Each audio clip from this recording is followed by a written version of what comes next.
When you say you need a heart transplant, that's a whole different ballgame. I was in shock. I am very proud of the development of drugs that can prevent the rejection and prevent the recurrence of the original disease. I never felt I was going to die. We know so much about transplantation. And we're living longer. You cannot help but be inspired by the opportunities that a transplant would offer. My donor's mom says, you were meant to carry his story. Please welcome to the stage Roxanne Watson, an organ donor advocate, and Margaret Anderson, Managing Director at Deloitte Consulting.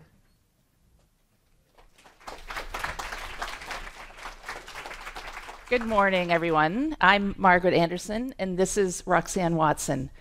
And I am delighted to be here today to talk to you all about the amazing journey that Roxanne has been on.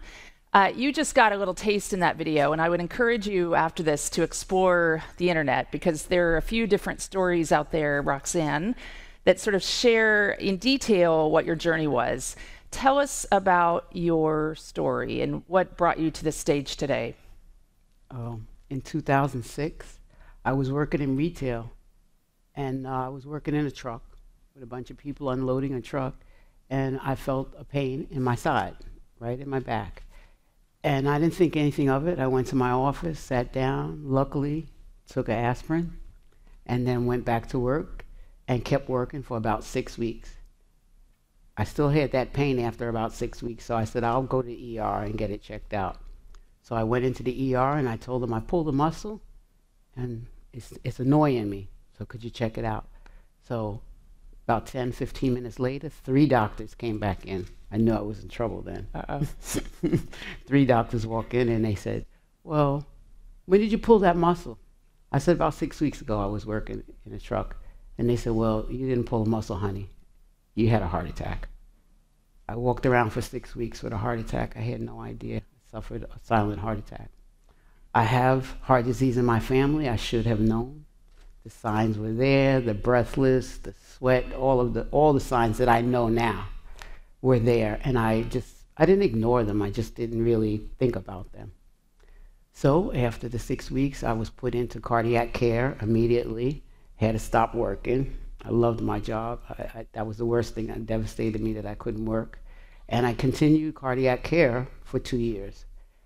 In 2008, in June, my doctor came to me and said, there's nothing we can do for you here in the town that I lived in, but you need to go to New York City. They sent me to Montefiore Medical Center for advanced cardiac care. And there, I was in the hospital for 9 days. I saw 16 disciplines. And then at the end of the 16th day, Dr. Shin came to me and she said, I got good news and I got bad news. I said, okay, give me the bad news first. She said, your heart is failing. And I said, oh, what's the good news? She said, you're going to get a transplant. We're going to put you on the transplant list. So I was put on the transplant list in 2008 in June. And she said, you'll be positive blood. It won't be that bad. We'll find you a match. 2 years later, I was still waiting. And how, during that time period, how were you feeling? I mean, what was the impact on your daily life? You talked about not working. No, I couldn't work. I couldn't walk steps. I would go to the mall and look for every elevator. I felt really old. And I just couldn't do much of anything that required breath. I would have like what I felt was panic attacks. Now I know it was my heart failing. And I would get up and run outside to get fresh air. Right. Like I couldn't breathe.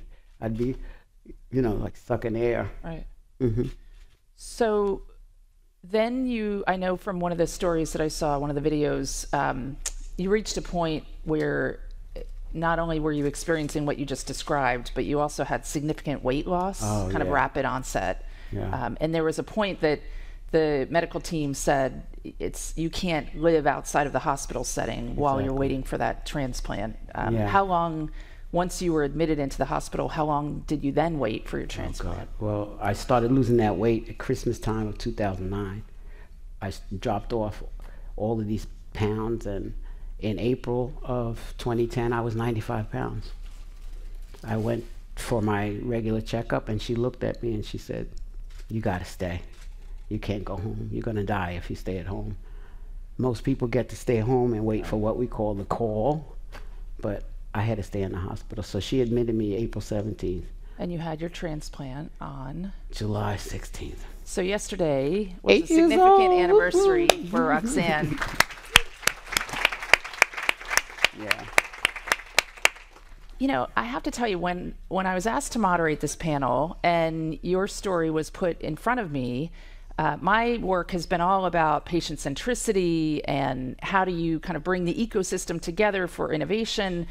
And I certainly saw your story as one of innovation, but I was having a hard time pulling all the threads together until yesterday when we spoke, and then I did even more research about your story.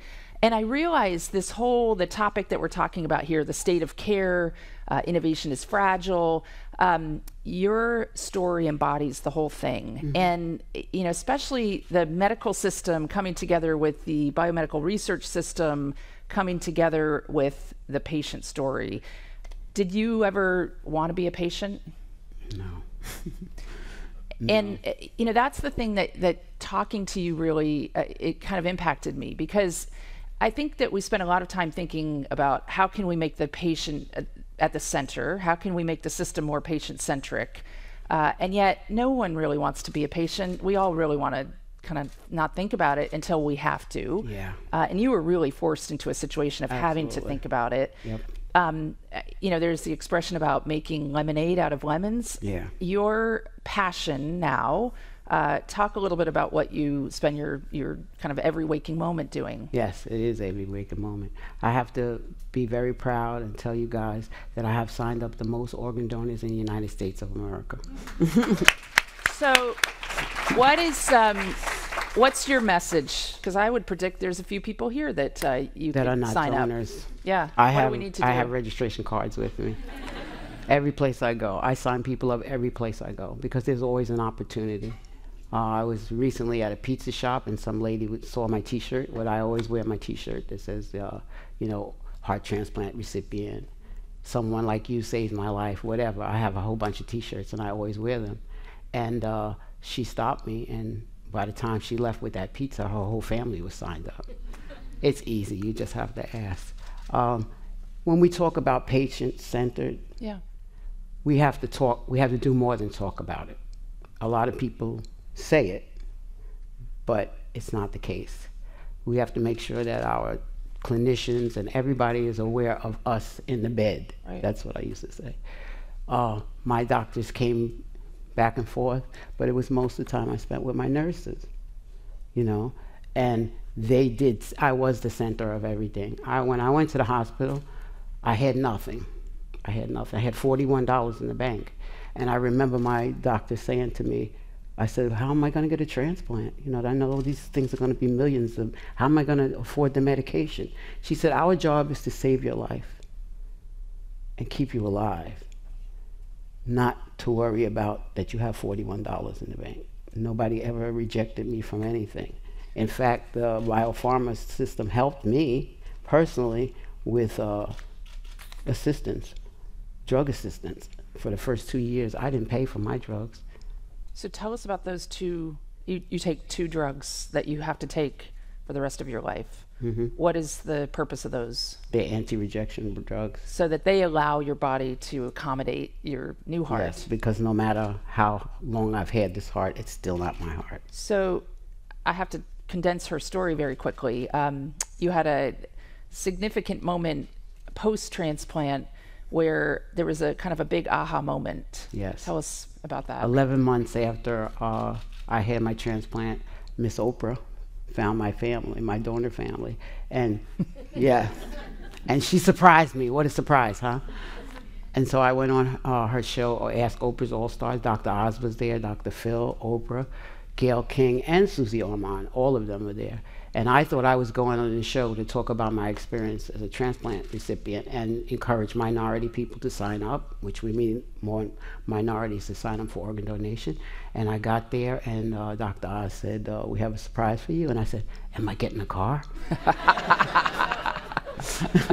And he's like, no, we got something a lot cooler than a car. You get a car. Yeah. You get a car. You get an organ. You get an organ. And so she said, so then Gail King actually said, I have a better surprise than that. And they gave me that picture. So that's Michael. It's my organ donor. They reunited you with the family of your donor. Yep. And you are still in close touch with them. Absolutely. Tell us a little bit about him. Michael saved 5 of us, not just me. I got the best part, his mother said. He saved a 5-year-old Hispanic girl with one of his kidneys. An 18-year-old black kid got his other kidney. 42-year-old Jewish man got his lungs. And a 62-year-old Chinese man got his liver. It's the perfect story of organ donation. Michael said, his mom says all the time, it doesn't matter what's on the outside, we matched on the inside, and we all do. So we don't talk about, the race. We only, tell the story because we want everybody to know that anybody can save anybody. It doesn't matter. And he's an American hero. He was a United States Coast Guard serviceman. He was a fireman. He was EMT, and he was a helicopter mechanic. He was a good kid. He just had a motorcycle accident on the George Washington Bridge in New York. And, he lost his life that way. So, Roxanne, I think we're out of time at this point. I want to thank you for being here to share your story. You've motivated me personally. I hope that all of you feel motivated, both about the organ donation issue, but more importantly, about the connectivity of your story and your journey. The idea that nobody really signs up to be a patient, that you need that system ready, willing, and able when it calls on you, when the moment calls on you. In one of the videos, we talk about how we went from transplantation being life-saving to life-giving. Absolutely. I think you are giving back in spades. It's been a pleasure to be here with all of you. I led a group called Faster Cures for a number of years. Now I'm at Deloitte doing consulting in the life sciences, trying to bring all of those systems together. Mm-hmm. And I think your story and this gentleman's story, Michael's, have motivated us all this morning. So thank you so much. Thank you. Thank you all.